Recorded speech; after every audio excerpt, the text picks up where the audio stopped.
trabalhar. Eba, que bom. Não é? Só que aí a gente tem jornadas de 12 horas diárias, com espancamentos durante o trabalho, com assédio sexual constantes ali. Era muito insalubre aquela relação. Então várias revoluções foram feitas, inclusive o Dia das Mulheres tem a ver com algumas dessas revoluções que foram feitas nessa época da Revolução Industrial, que ela, apesar de ser muito pesada, ela traz a abertura desse direito, dessa autonomia que a mulher vai construindo. Mas percebam isso é 1789, foi ontem. Mais ontem ainda foram essas outras conquistas. O direito da pílula anticoncepcional. Por que isso é importante? Por que isso tem relevância na década de 50? De 50, gente, estou falando de 63 anos atrás.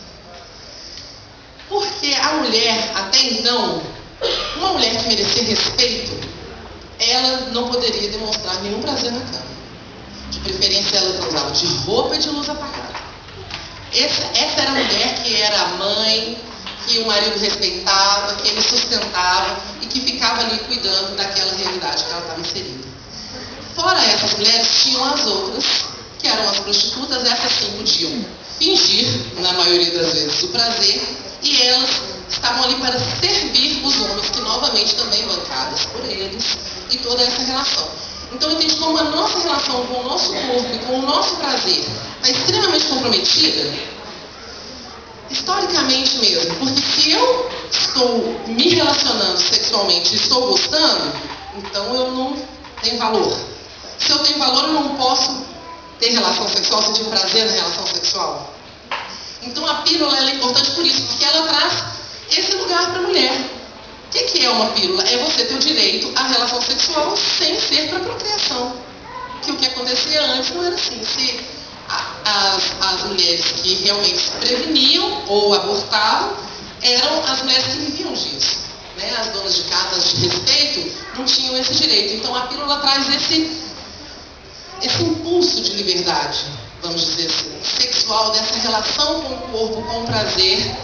Então, que é muito recente, a gente ainda está em construção disso, a gente ainda conhece muito pouco os nossos corpos, os nossos prazeres, as nossas fontes de prazer.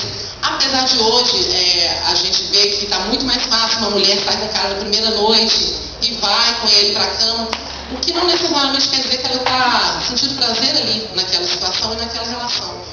Virou uma coisa meio que mais cultural do que uma decisão espontânea mesmo da mulher.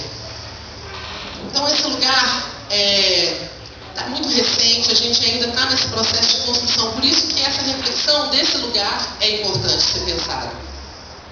Direito a voto foi uma outra coisa que o vice-prefeito disse, de poucas mulheres na Câmara aqui, poucas mulheres atuando na política. Não sei se vocês sabem, o partido ele tem uma cota mínima para mulheres, exatamente para garantir a elas esse direito. Uma cota mínima de candidatar, não de ser eleita.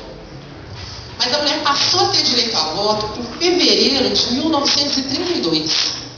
Só que nessa época, em 1932, ela tinha direito a voto. Mas se ela não quisesse votar, tudo bem. Não fazia grande diferença, não. Realmente, enquanto cidadã e obrigada a votar, foi em 65. Vocês percebem o tanto que está perto? Né? A maioria, a gente pode não ter estado vivos em 65, mas nossos pais estavam. Então, é muito recente, está muito aqui perto da gente. E o que é o direito a voto? O direito a voto é o reconhecimento que você é um cidadão, que você tem direito a opinar na sociedade que você vive. Então é um direito tão básico e que foi adquirido ontem. Né? Então a gente realmente ainda está nesse processo de direito, de espaço, do outro permitir, olha que coisa, né? Do outro permitir que você tenha esse direito de se colocar enquanto um ser vivente naquela sociedade. O divórcio também, que é mais ou menos ali na década de 50 até então, uma mulher que se divorciasse era totalmente rejeitada, ela vivia à margem da sociedade. Ela era uma mulher largada. A gente usa esse termo até hoje, né? Ela era uma mulher largada, como se eu não pegasse ela, casou, pegou ela, agora ele largou. Como se fosse uma coisa que se pega e que se larga, né? Como se não fosse uma relação de dois iguais. Então, quando a mulher começa a conquistar esse direito também de, opa, não vou casar com quem meu pai quer, não vou casar com quem me convém socialmente, vou casar com quem eu quiser.